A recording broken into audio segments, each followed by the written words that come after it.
Alright team, here's part 2 of equivalent fractions and simplified fractions. So this video is specifically talking about simplified fractions. So a couple of things to remember. Simplifying fractions, super important, and we usually try to do this every time we work with fractions. What that actually means is that it involves writing a fraction in its simplest form, or easiest form, or most convenient form. So to do this, what we often talk about is breaking down a fraction. What we're trying to do is to make the numerator and the denominator the smallest possible number without changing the value of the fraction. Okay? To do that, the numerator and the denominator must be divided by their highest common factor, and we usually call that the HCF. So that's a number that divides both into the numerator and the denominator. As well as that, it's the biggest number that divides into both the numerator and the denominator.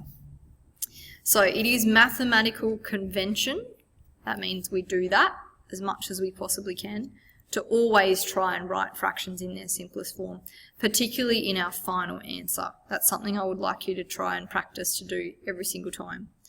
So I think I might have just said this, but a quick note, the highest common factor, it's the largest number that divides into both, has to be both, numerator and denominator, okay?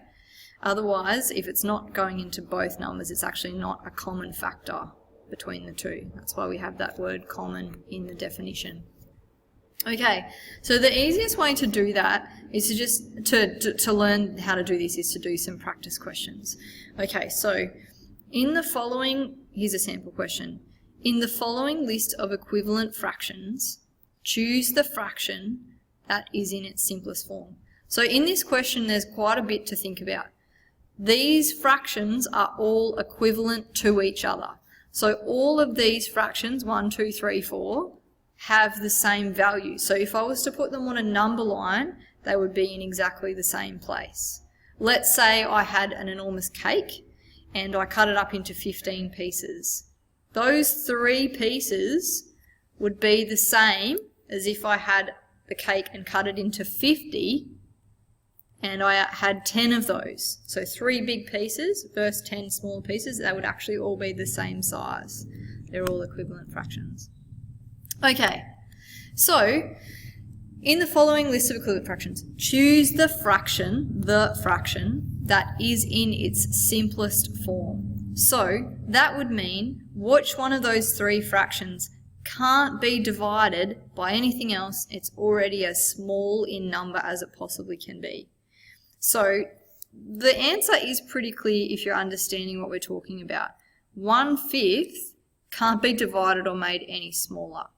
But to demonstrate that, I'm just going to make sure I have all of these fractions in their simplest form, and that should be the same as 1/5.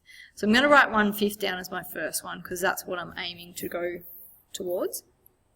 The fraction here that I've got is 3/15. Okay, so I'm thinking to myself, what is the biggest number that can go into my numerator of 3 and my denominator of 15?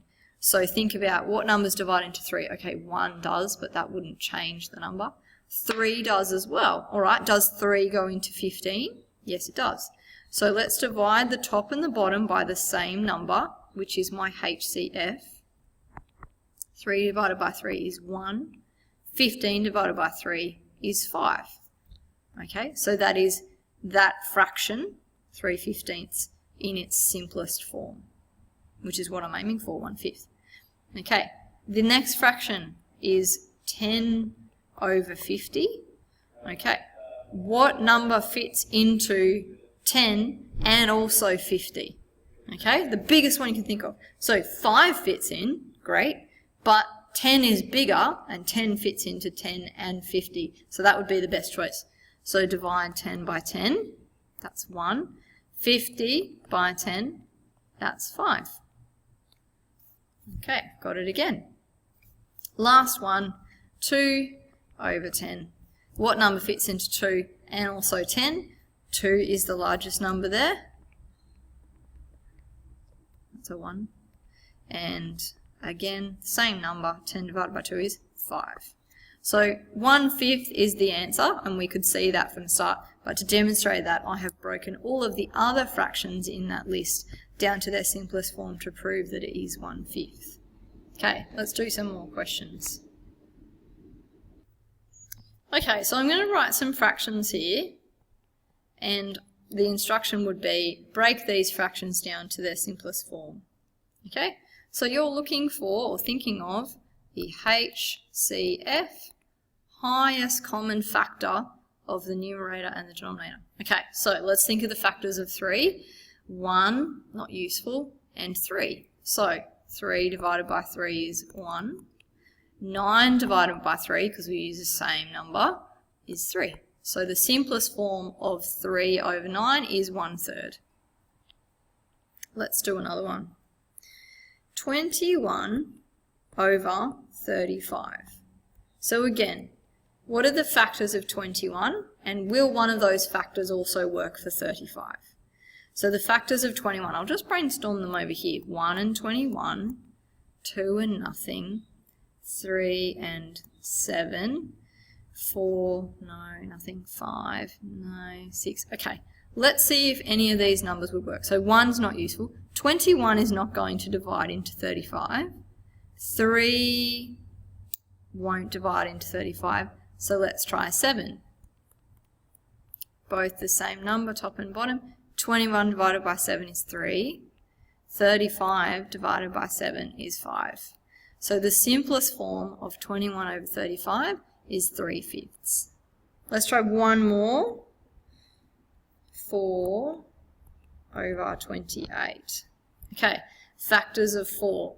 1 and 4, 2 and 2.